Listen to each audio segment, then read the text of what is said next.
Selamat siang untuk kita semua, salam dan bahagia. Di sini kami akan mempresentasikan hasil kerja kelompok kami yang dimana kami mendapatkan topik 9, pemotongan dan pemungutan PPh 21, yang dimana beranggotakan saya sendiri Novita Elsa Kakak, Crescentia Muda Rondi, dan Akbar Adi Irawan. Selanjutnya ada dua hitungan. Hitungan pertama itu hitungan 2 pegawai pensiun. Hitungan kedua itu hitungan 4 mantan pegawai Dekom peserta program pensiun. Pegawai pensiun.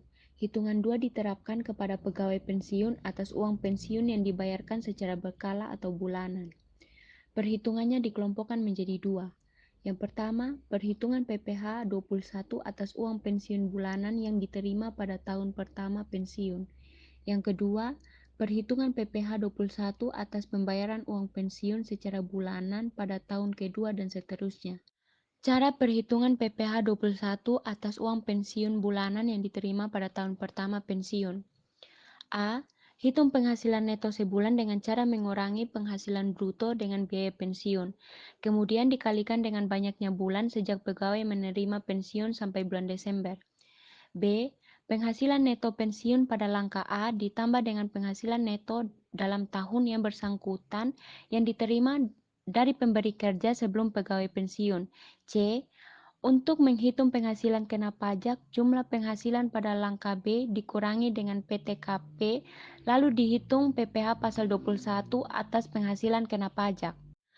D. PPh pasal 21 atas uang pensiun dalam tahun yang bersangkutan dihitung dengan cara mengurangi PPh 21 dari langkah C dengan PPh pasal 21 yang terutang dari pemberi kerja sebelum pegawai pensiun sesuai dengan yang tercantum dalam bukti pemotongan PPh 21 sebelum pensiun. E. PPh 21 atas uang pensiun bulanannya sebesar PPh 21 seperti dalam langkah dibagi dengan banyaknya bulan sebagaimana dimaksud pada langkah A. Contoh soal dan penyelesaian. Raden Suraiman berstatus menikah dengan 2 orang anak yang menjadi tanggungan. Ia bekerja sebagai pegawai tetap di PT Indorejo Abadi dengan gaji sebulan sebesar Rp12.500.000. Ia setiap bulan membayar iuran pensiun sebesar Rp250.000 ke dana pensiun swadana utama yang pendiriannya telah disahkan oleh Menteri Keuangan. Maka perhitungan PPh pasal 21 sebulan Raden Suraiman adalah gaji sebulan sebesar Rp12.500.000, pengurangan yang pertama itu ada biaya jabatan. Biaya jabatan itu 5% dikali dengan gaji sebulan. Terus maksimum yang dapat dikurangkan ada Rp500.000. Kemudian yang kedua itu iuran pensiunnya sebesar Rp250.000 diketahui dari soal. Kemudian Rp500.000 tadi ditambah dengan Rp250.000 mendapatkan hasil Rp750.000.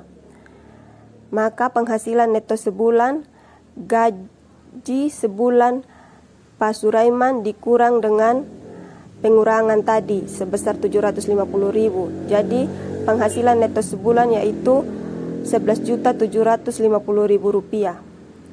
Untuk penghasilan neto selama 6 bulan masa bekerja, maka Rp11.750.000 dikali 6. PTKP Raden Suraiman adalah untuk wajib pajak sendiri 54 juta, tambahan untuk menikah 4.500.000, tambahan untuk 2 orang anak 9 juta.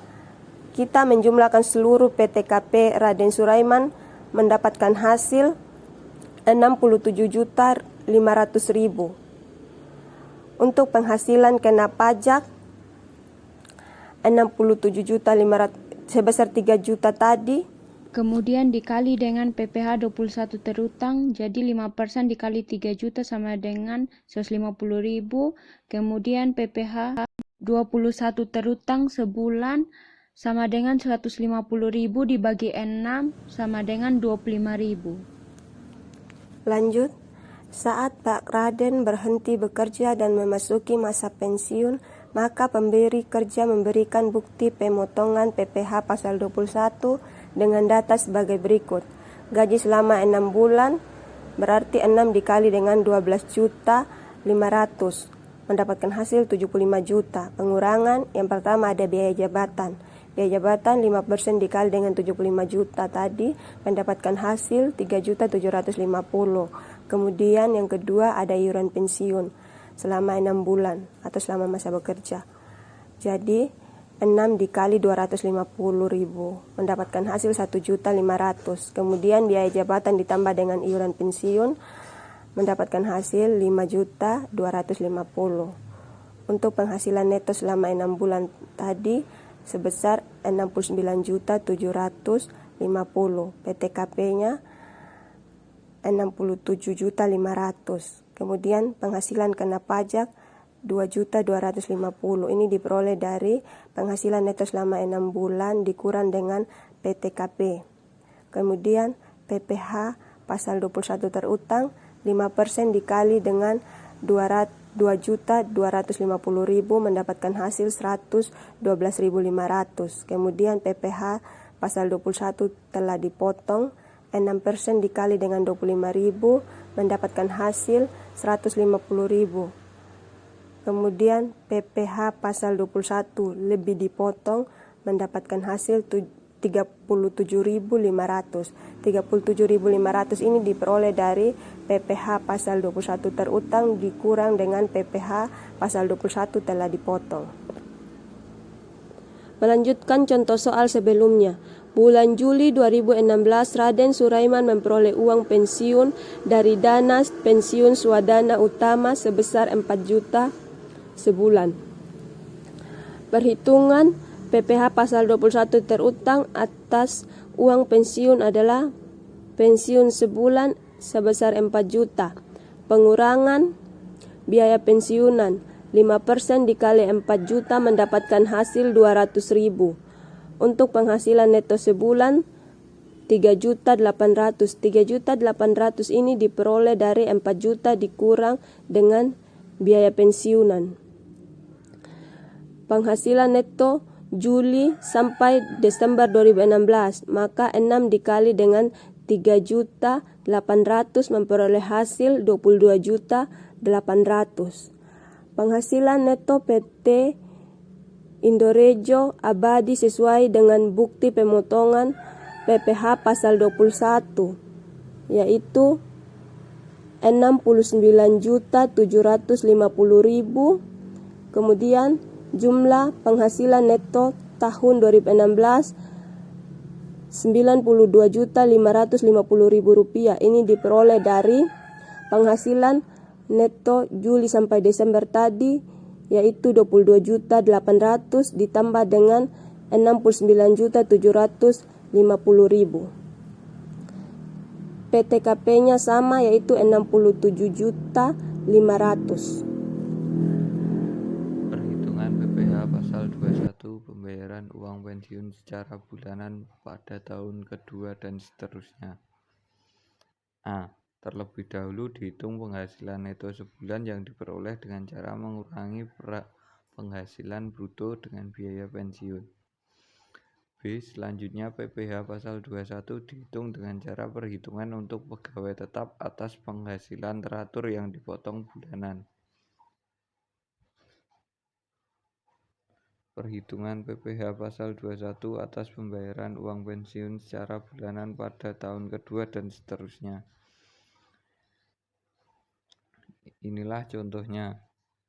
Pensiun bulanan 4 juta, pengurangan 200.000, biaya pensiun 5% dikali 4 juta. Penghasilan neto sebulan yaitu 3.800.000. Penghasilan neto di setahunkan yaitu 12 kali 3.800.000 yaitu sebesar Rp45.600.000. PTKP untuk WP sendiri sebesar 54 juta. Tambahan karena menikah 4.500.000, tambahan untuk 2 orang anak yaitu 9 juta. Penghasilan kena pajak Rp67.500.000.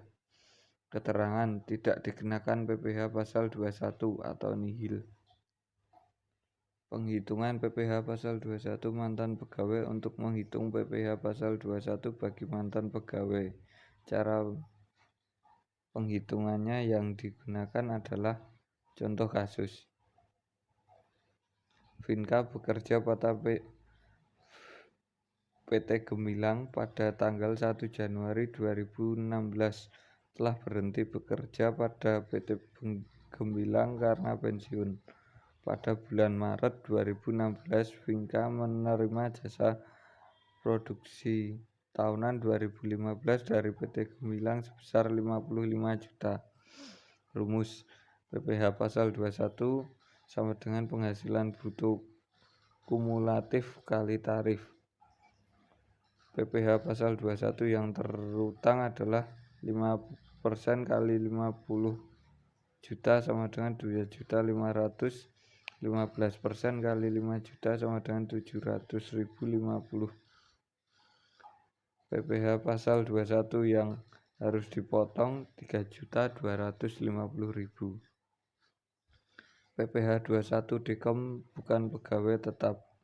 Contoh kasus, Supri adalah seorang komisaris di PT Kanjin yang bukan sebagai pegawai tetap, dan tahun 2020 yaitu bulan Desember menerima honorarium sebesar 60 juta. Tentukan PPh 21. PPh pasal 21 yang terutang adalah 5% kali 50 juta sama dengan 2.500.000. 15% kali 10 juta sama dengan 1.500.000. PPh pasal 21 yang harus dipotong adalah 4 juta. Sekian presentasi dari kelompok kami. Jika ada kesalahan dalam pemaparan materi kami, mohon dimaklumi. Sekian dan terima kasih.